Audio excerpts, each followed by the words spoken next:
Hello and welcome back to Baking with Bob. So today we're going to do gingerbread men, which was requested by Rachel and Luna.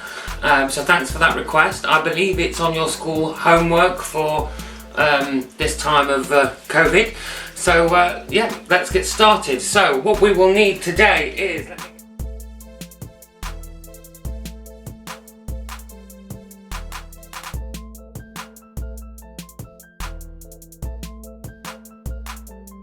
sugar. Now I didn't have light brown sugar, so I've got dark sugar and white sugar mixed together. So I did 150 of the brown sugar with 25 grams of normal white caster sugar, and that should lighten it up slightly. Preheat our ovens at 180 degrees Celsius or gas mark 4. In goes the flour and the bicarb. Just put that in the sink. In goes the butter. It is room temperature butter to make it easier as well. Ginger and cinnamon, in that goes. So what we want to do now is, with our fingertips, is mix this all together. If you don't want to use your fingertips, you can use a fork. Let me just show you quickly here. So just get it all incorporated together. Now my butter's a little bit on the hard side because it's not been out for very long, but you can start to press the butter into the flour like so. And you want to make a breadcrumb kind of texture. So let's get all these bits all mixed in, get them all squished. This bit's really good for the kids to do as well, if they like getting their hands dirty and all mixed in, or like I say, we can use a fork.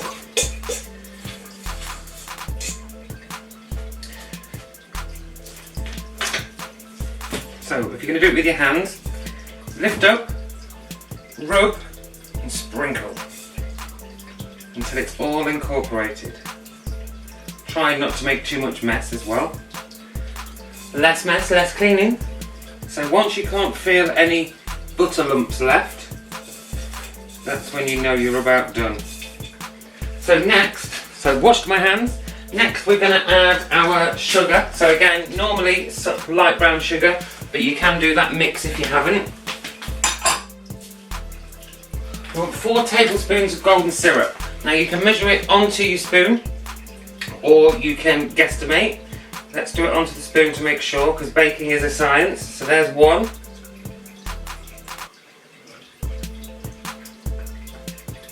2. 3.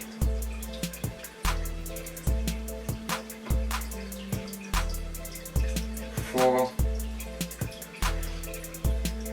And to get the last bit off the spoon, I just do a dollop.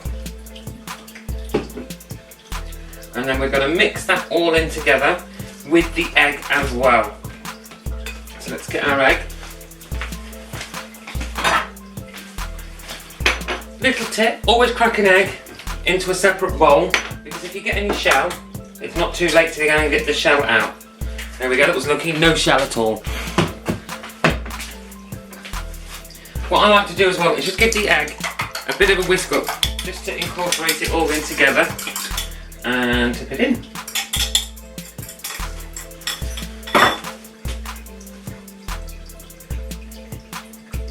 And then give it all a good mix.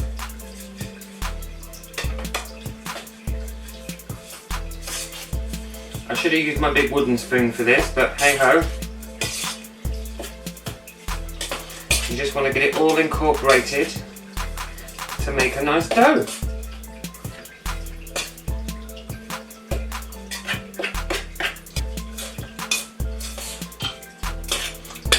Bit where you get your hands dirty again.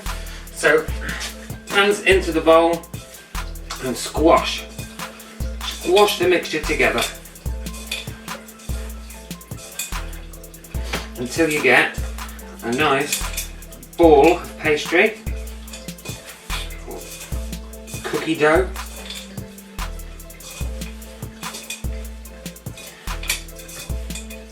So you can see it is coming together now.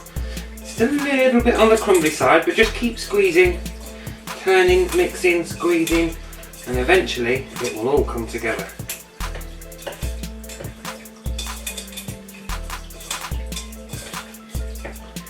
Getting there.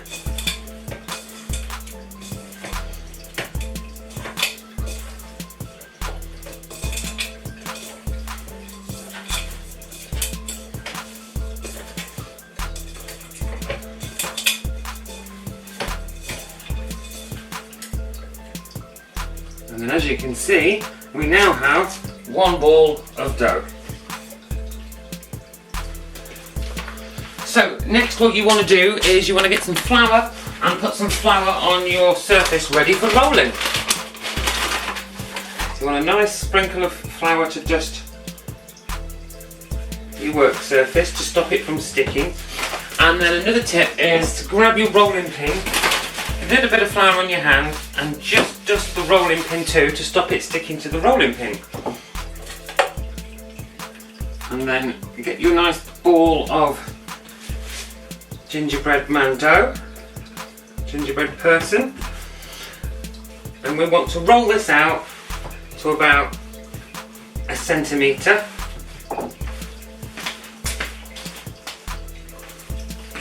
In fact, I take that back, I've just checked my recipe, and we want to roll this out to 1/2 centimetre, so 5 mil.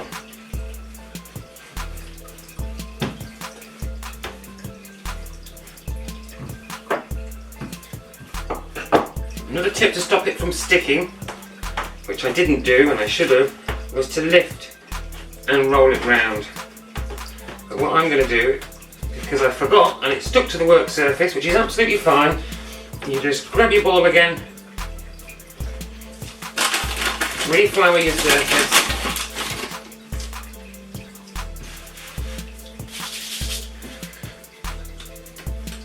and try again.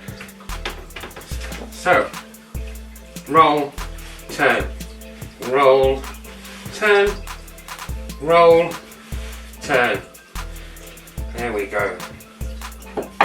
Roll and turn.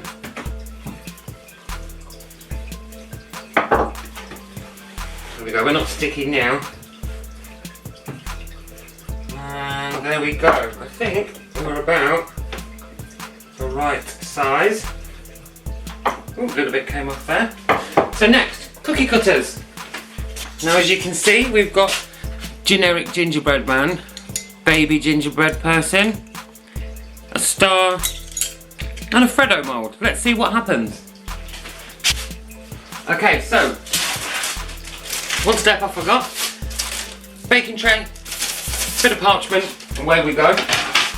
So, like I said, get your gingerbread person cookie cutter, place in, press, bit of a wiggle, and there we go. There is our first gingerbread person. Pop it onto your baking tray and repeat the process with any style cutter that you like.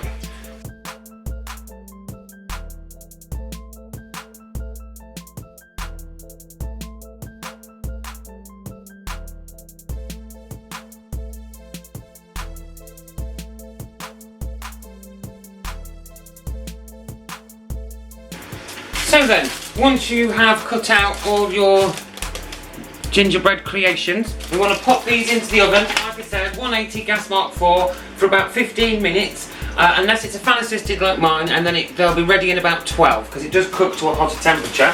So put them into the oven on the middle shelf and set a timer off, and I'll be back once these come out of the oven. So just another quick one while they're baking in the oven. All of the cut-offs that I had left, you can roll back up into a ball. Oh, well, you can see my face, there we go. You can roll these back up into a ball. You can either refrigerate it for a couple of days and then make fresh in a couple of days, or you can just keep going. So once they come out of the oven, re-roll this, get your cookie cutters, cut them out, place them back into the oven for the same amount of time, and just keep repeating the process until all your cookie dough is gone. Okay, so it's been about 12 minutes. It's now time to check the oven, and they look done to me. So now that these are done, be careful because they'll be hot and still a little bit soft. So you want to get yourself something to kick them up with.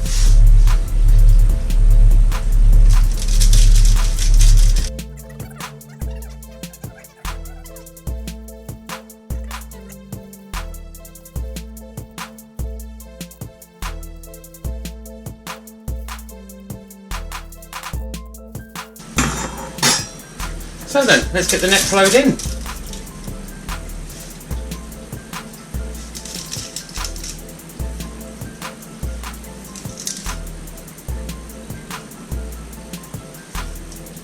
Be careful not to place them too close together because they do rise slightly and you don't want them to stick together. Now I've adjusted my cooking time to 10 minutes because the last ones were a little bit overdone around the outside. So I've reduced it down to 10 minutes. I'm going to check them then. If they're ready, I'll take them out. If not, I'll pop them back in for the further 2 minutes. And just keep repeating this process until all of them are cooked, and then we'll come to the decorating part after. Okay, so the next bit is the fun bit, which is where we get to decorate our gingerbreads.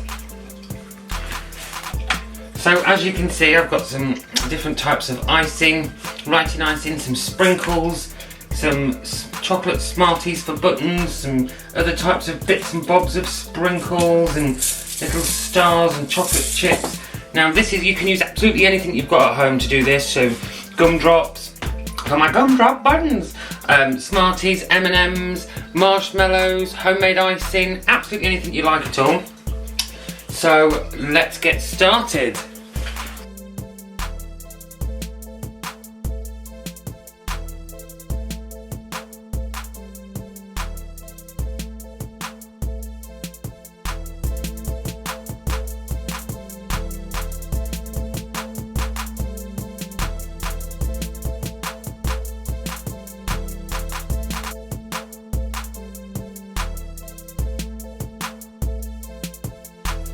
And there we go, that's it. That's how to make gingerbread. Oh, just picked that up, sorry about that. So yeah, that's it, that's how you make gingerbread. Gingerbread men, people, stars, frogs, whatever you like. Next up will be cheesecake. Not sure if it's Oreo or Easter themed, we'll see. Probably Oreo, I've had a lot of requests for Oreo or plain cheesecake. I will insert an image now of my final decorations, and I will catch up with you next time. Thanks for tuning in, bye bye.